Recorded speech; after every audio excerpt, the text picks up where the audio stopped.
Hola, ¿qué tal audiencia? Mi nombre es Artemio Salazar y soy el conductor del tren. Un día más les doy la bienvenida a este su programa, El Maquinista Historias de Terror. Así que prepárense un café, pónganse los audífonos y disfruten este relato.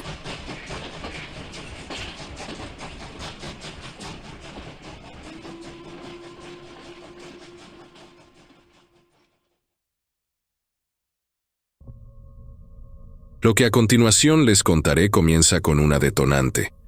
Una de esas preguntas que, si te la haces en voz alta en una reunión de gente respetable, te miran como si tuvieras un problema en la cabeza. Pero la pregunta es necesaria. Es la base de todo este asunto. ¿Por qué demonios el ejército más poderoso del mundo, la maquinaria de guerra más costosa y tecnológicamente avanzada que ha pisado este planeta, desplegaría una parte tan significativa de su fuerza armada para vigilar y destruir 2 o 3 barcos en el océano del Golfo o Sudamérica? Piénsenlo por un segundo. Seamos analíticos. Estamos hablando de destructores de la clase Arleigh Burke, buques de asalto litoral, submarinos de ataque nuclear y una red de satélites que cuestan más que el Producto Interno Bruto de la mitad de los países de este continente. Todo eso para perseguir a unos tipos en botes de fibra de vidrio que, en su mayoría, son poco más que lanchas rápidas modificadas en un taller clandestino en la selva. Es ridículo. Es un chiste de mal gusto. ¿Acaso no bastaría con vigilar sus límites usando su tecnología avanzada? Tienen drones que pueden leer la matrícula de un coche desde la estratosfera. Tienen boyas de sonar que detectan el pedo de una ballena a kilómetros de distancia. Si quisieran detener el tráfico de drogas, podrían hacerlo con un par de clics y un equipo de fuerzas especiales bien colocado. No necesitas mover una flota entera. No necesitas gastar millones de dólares en combustible cada día para dar vueltas en círculos en el Pacífico. Pero claro, como siempre ha pasado, los hijos del tío Sam nos quieren hacer creer que son héroes. Necesitan esa narrativa. Necesitan venderle al contribuyente estadounidense y al resto del mundo que mira la televisión y ahora redes con la boca abierta, que ellos son los salvadores, los guardianes de la moral y la salud pública. Ya ven lo que pasó recientemente. Es el ejemplo perfecto de cómo funciona este teatro global. Durante el reciente sorteo del torneo del Mundial organizado por la FIFA, a su gran y soberano jefe, ese que se sienta en la oficina oval y firma órdenes de bombardeo antes del desayuno, le otorgaron la Medalla de la Paz. La Medalla de la Paz. Hay que tener el estómago muy fuerte para no vomitar con esas cosas. Dicho sea de paso, me dio cierto asco ver cómo la FIFA, una organización que ya sabemos de qué pie cojea, se arrodillaba ante ese sujeto. Bueno, ya saben cómo funciona el juego de las influencias y el poder. Es la hipocresía institucionalizada. Te doy un premio por la paz mientras tus fábricas de armas trabajan 3 turnos al día. Por eso, aquí les va esto. Aunque les aclaro, hay personas que pueden creer o no creer en lo que les voy a contar. Hay gente que prefiere pensar que el mundo es exactamente como lo dicen en las noticias de la noche, ordenado y lógico. Pero yo elijo creer en lo que veo, en lo que leo en los márgenes de los documentos tachados, y en lo que el sentido común me grita cuando las explicaciones oficiales no tienen ni pies ni cabeza. Mucha gente cree que la Operación Punta de Lanza del Sur siempre fue una mentira fabricada desde el primer día. Piensan que se sentaron en una mesa oscura en Washington y planearon todo el engaño desde el principio. Eso no es cierto. La realidad es más desordenada, más reactiva. La incursión inicial en el Pacífico Oriental fue una orden real para combatir el narcotráfico. De verdad querían atrapar narcos, o al menos querían que pareciera que estaban haciendo algo útil con esos barcos tan caros. Pero ojo, no a la gran escala como lo es ahora. Al principio era una operación estándar, casi rutinaria. De esas que sirven para que los capitanes acumulen horas de servicio y los políticos se saquen fotos en la cubierta saludando a la bandera. El problema, el verdadero detonante que cambió todo el escenario, es lo que el Departamento de Marina encontró en la fosa de Perú, Chile, o como la llaman los geólogos y los que saben de esto, la fosa de Atacama. Es un lugar profundo, oscuro y hasta hace poco irrelevante para la estrategia militar global. Fue en 2021. Esto es importante. Ocurrió antes de que se anunciara el despliegue masivo que vimos después en las noticias. Antes de que el presidente saliera a hablar de guerra total contra los cárteles. Había un destructor estadounidense en la zona, realizando ejercicios de navegación y vigilancia. El capitán de ese barco es una pieza clave en este rompecabezas. No era un tipo imaginativo. No era uno de esos oficiales que buscan la gloria o que se inventan historias para llamar la atención. Era un hombre sobrio, aburrido, sin historial de fantasías ni expedientes manchados. Un burócrata con uniforme, de los que siguen el reglamento al pie de la letra y verifican 3 veces cada orden. Este capitán reportó la primera anomalía, y no fue una luz extraña que vio un marinero medio dormido en la cubierta. Fue algo mucho más tangible, algo medible. El radar del barco, un sistema diseñado para rastrear amenazas aéreas a cientos de kilómetros, detectó un objeto. El objeto entró a la atmósfera. No apareció de la nada. Vino de arriba. Y cuando digo que entró, me refiero a una reentrada que desafía cualquier lógica aeronáutica conocida.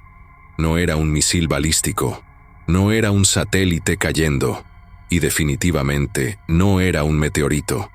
El radar lo marcó bajando a una velocidad extrema.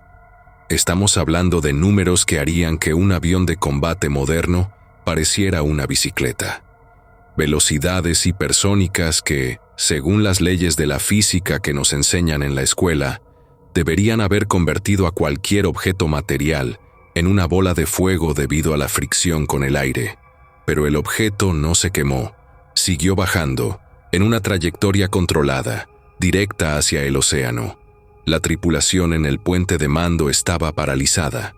Imaginen la escena, alarmas sonando, operadores de radar gritando coordenadas que no tienen sentido, y el capitán mirando las pantallas tratando de entender si estaban bajo ataque o si el equipo se había estropeado. Se prepararon para el impacto, porque eso es lo que pasa cuando algo golpea el agua a esa velocidad. El agua, a esas velocidades, es tan dura como el cemento. Un impacto así debería haber provocado una explosión cinética brutal. Debería haber levantado una columna de agua de kilómetros de altura. Debería haber generado una onda de choque que habría sacudido al destructor como si fuera un juguete en una bañera. Esperaban un tsunami. Esperaban el ruido del fin del mundo. Pero no pasó nada. El objeto pasó del cielo al mar y desapareció bajo la superficie sin una sola ola, sin un solo ruido. Fue como si el océano se hubiera abierto para dejarlo pasar y se hubiera cerrado inmediatamente detrás de él. No hubo salpicadura, no hubo explosión, no hubo vapor. Nada. Simplemente, el objeto que venía del espacio pasó a ser un objeto submarino en una fracción de segundo, sin perder velocidad, sin desintegrarse. El silencio que siguió en el puente de mando debió ser aterrador. Es ese tipo de silencio que ocurre cuando tu cerebro no puede procesar lo que tus ojos acaban de ver. Pero la tecnología no se sorprende, la tecnología solo mide. Y los sonares del destructor, que se activaron automáticamente buscando los restos del impacto, captaron algo imposible. No había restos. Había una firma energética sólida, un objeto entero, moviéndose ahora bajo el agua a una velocidad que ningún submarino, ni ruso, ni chino, ni gringo, podría soñar con alcanzar.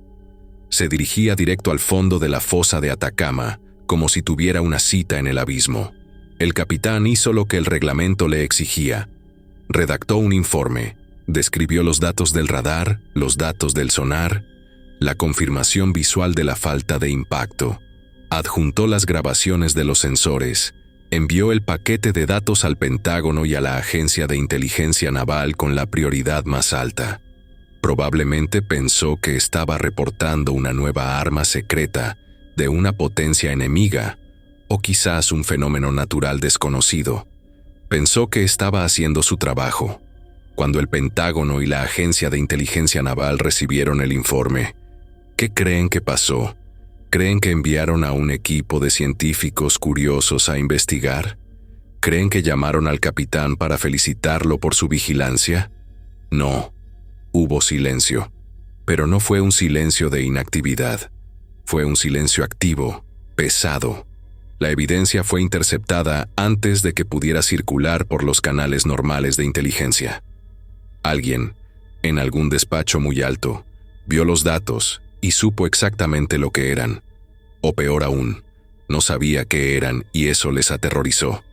La respuesta que llegó al barco no fue una solicitud de más información, fue una orden. El capitán fue contactado directamente por un canal seguro, saltándose la cadena de mando habitual. Le ordenaron, en términos muy claros y legales, que debía borrar el registro del incidente. No solo eso, fue obligado a archivar su propio testimonio y el de su tripulación bajo la etiqueta de fallo de sensor. Imaginen la humillación y la confusión. Te dicen que lo que viste no pasó. Te dicen que el radar más avanzado del mundo, que el sonar de última generación, y que tus propios ojos fallaron todos al mismo tiempo. Calibración defectuosa. Esa fue la excusa oficial que le obligaron a firmar. Le hicieron poner su nombre y su honor en una mentira burocrática. Fallo de sensor. Es la forma moderna y aséptica de decir, cierra la boca o te destruimos la carrera y la pensión. Esa fue la primera señal. Fue la grieta en la presa. Si hubiera sido un error real, habrían enviado técnicos a reparar el radar.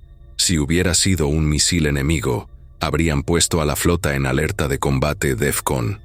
Pero al ordenar el silencio y la falsificación de los registros, el alto mando admitió implícitamente que el problema no era la droga, ni los rusos, ni los chinos. El problema era algo que el gobierno ya conocía, o algo que temía tanto que prefería parecer incompetente, admitiendo fallos en sus sensores, antes que admitir la verdad. Y así, la naturaleza de la misión cambió para siempre. Se dieron cuenta de que no podían dejar esa zona sin vigilancia, pero tampoco podían decirle al mundo, oigan, estamos vigilando naves indestructibles que entran y salen del océano. Necesitaban una excusa. Necesitaban una razón para llenar esa zona del Pacífico con barcos de guerra, radares y personal, sin que nadie hiciera preguntas incómodas. La Operación Punta de Lanza del Sur, que debía ser una misión policial glorificada contra los cárteles de la droga, se convirtió de la noche a la mañana en la cortina de humo perfecta. ¿Quién va a cuestionar una operación antidrogas? Nadie. Es la coartada moral perfecta. Estamos aquí para proteger a nuestros hijos de las drogas. Y mientras el público aplaude y la prensa repite el comunicado oficial, la Marina despliega su verdadera red de vigilancia. Los destructores ya no buscaban lanchas de cocaína. Bueno, sí las buscaban, pero solo para mantener las apariencias.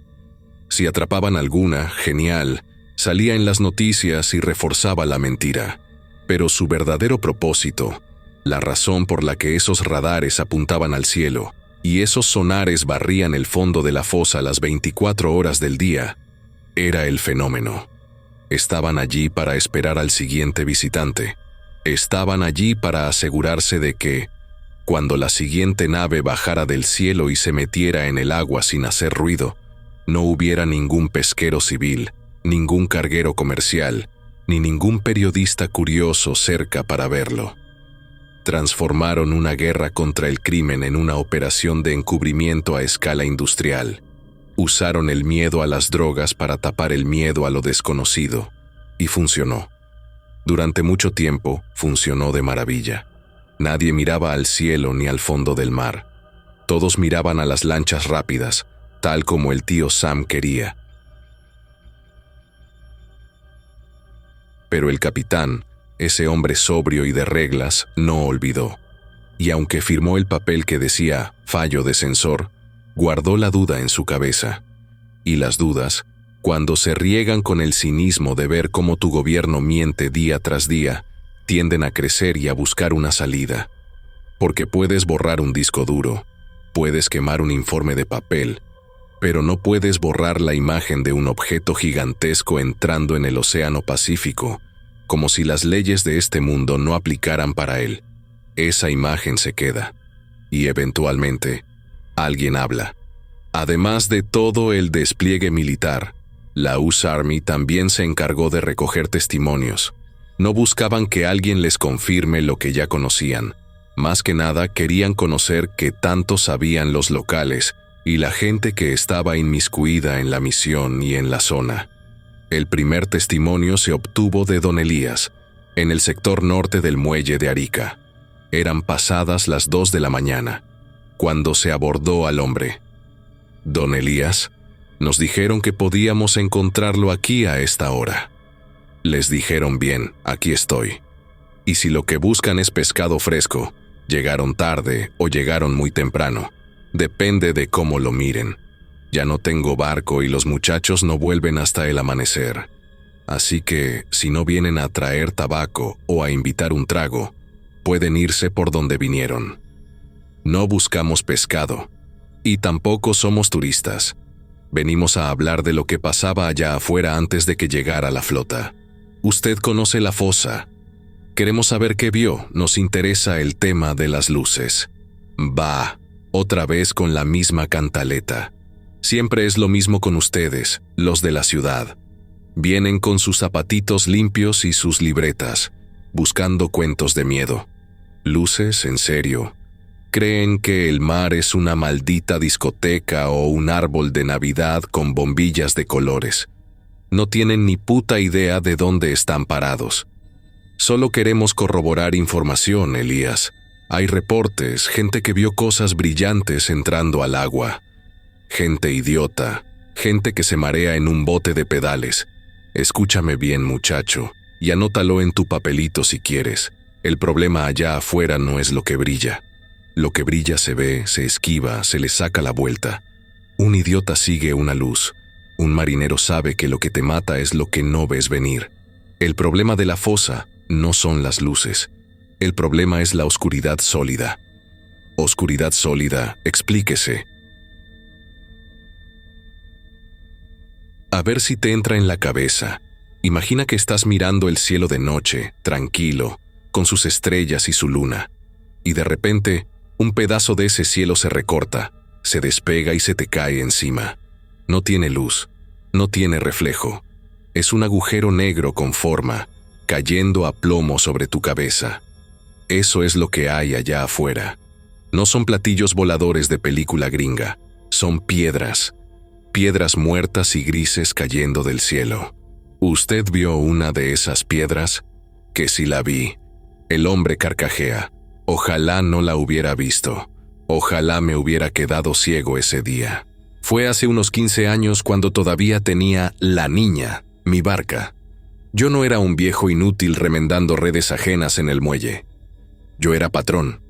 Estábamos lejos, más afuera de lo que la ley y el sentido común permiten, justo encima del borde donde el fondo se va al infierno, allá en la fosa.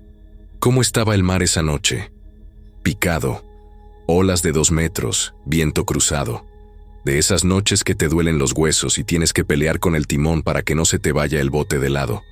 Estábamos recogiendo, mojados hasta los calzoncillos, gritándonos para escucharnos por el ruido del viento. Y de golpe, se acabó. ¿El viento paró? No, carajo, escucha lo que te digo. El viento seguía pegándome en la cara, me seguía congelando la nariz. Fue el mar se murió. En un segundo, pasamos de estar en una lavadora a estar parados sobre una mesa de mármol. El agua se planchó, las olas desaparecieron. El barco se quedó clavado, quieto, como si lo hubieran pegado con cemento al fondo. Mis muchachos se quedaron mudos mirando el agua. Ya no parecía agua, se puso espesa, negra. Parecía aceite o melaza. Esa mierda no se movía. Eso físicamente no tiene sentido, Elías. El mar no se detiene así. Díselo al mar, a ver si le importa tu física. Yo te digo lo que pasó. El barco dejó de moverse, y entonces sentí la presión. No fue miedo, no me vengas con psicología barata. Fue físico. Sentí como si me hubieran metido la cabeza en una prensa hidráulica.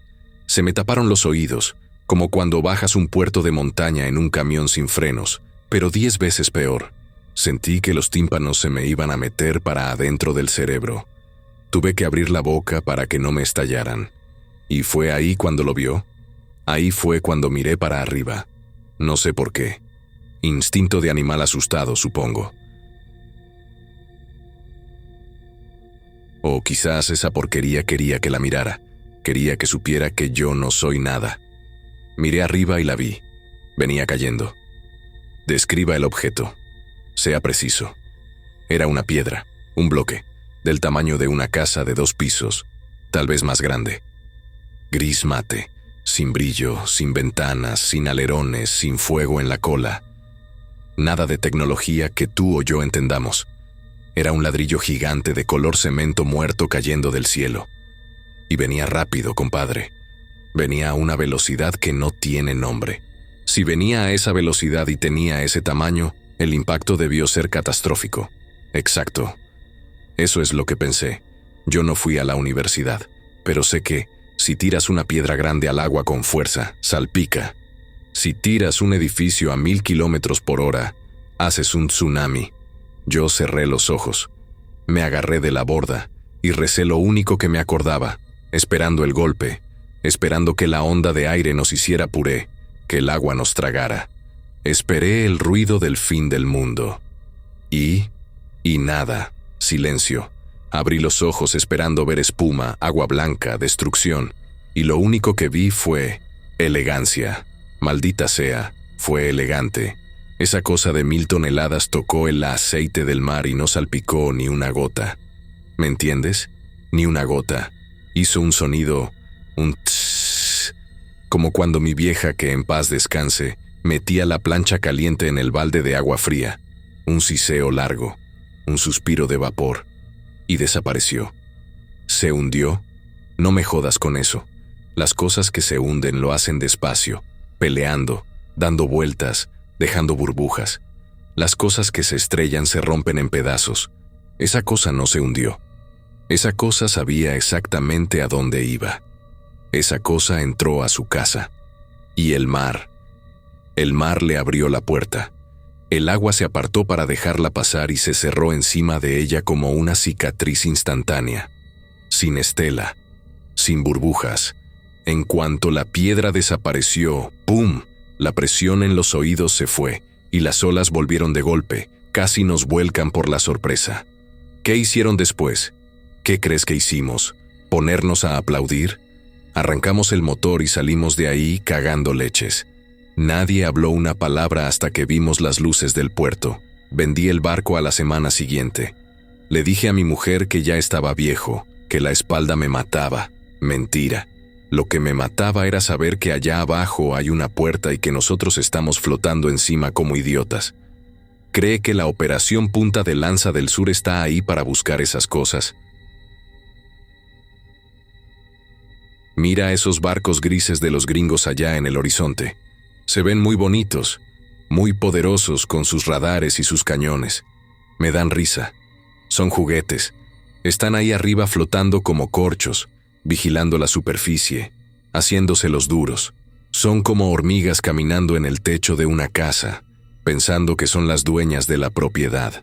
Pero a los que viven adentro, a los que entran y salen por la puerta de la fosa sin tocar el timbre, a esos les importa una mierda las hormigas. ¿Ha vuelto a ver algo? No, y no pienso hacerlo. Por eso estoy aquí en el muelle, arreglando redes ajenas. Porque el mar ya no es mío. Nunca lo fue. Y te voy a decir otra cosa. Gratis para que la anotes en tu informe y se la lleves a tus jefes. Nadie pone a un perro a vigilar la puerta si no tiene miedo de lo que va a salir. O si no quiere que nadie vea quién entra. Ahora lárgate. Se me enfría el café y esta red tiene muchos agujeros. Deja de buscar luces, muchacho. Preocúpate el día que veas que la oscuridad se mueve. Finalizó. El siguiente testimonio proviene de un ex especialista de la Marina, rango E4, dado de baja por motivos médicos, ansiedad generalizada, 3 meses después de su despliegue en la Operación Punta de Lanza del Sur. La entrevista se realizó en el interior de un vehículo estacionado, cerca de una zona residencial en las afueras de San Diego. El sujeto se muestra nervioso, pero articulado. Gracias por venir, JC. Sé que esto no es fácil para ti. Te aseguro que tu nombre no aparecerá en ningún informe oficial. Solo queremos entender lo que pasó esa noche. No se trata de mi nombre. Se trata de que, si ellos se enteran de que estoy hablando, pierdo mis beneficios de veterano. O algo peor. Pero necesito sacármelo de la cabeza. Llevo 6 meses sin dormir más de 3 horas seguidas. Cierro los ojos y vuelvo a ver esa ausencia de luz. Tómalo con calma. Empecemos por el principio. No me hables de tus oficiales ni de los códigos de la misión. Solo háblame de ti. ¿Dónde estabas esa noche? Estaba en la cubierta de popa. Técnicamente no debería haber estado allí. Mi turno de guardia había terminado hacía media hora. Debería haber estado en mi litera, pero no podía dormir. El aire acondicionado abajo estaba helado, y la adrenalina del despliegue me tenía alterado. Así que subí. Quería fumar. Sé que está prohibido fumar fuera de las áreas designadas y a esas horas, pero necesitaba un cigarrillo y ver el mar de verdad. No a través de una pantalla de radar. ¿Cómo estaba la noche? Perfecta. Eso es lo que la hace más extraña. Estábamos en medio del Pacífico, lejos de cualquier contaminación lumínica. Cuando estás ahí fuera, el cielo no es negro, es denso. Está tan lleno de estrellas que parece polvo brillante. El mar estaba tranquilo, lo que llamamos mar de aceite. El barco se mecía suavemente. Todo estaba en silencio, solo el zumbido constante de los motores y el viento. Era una noche de postal. ¿Y cuándo notaste que algo iba mal? No fue un sonido, fue la vista.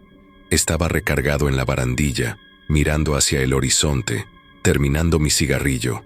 De repente, me di cuenta de que las estrellas estaban desapareciendo. ¿Se nubló? No, no eran nubes.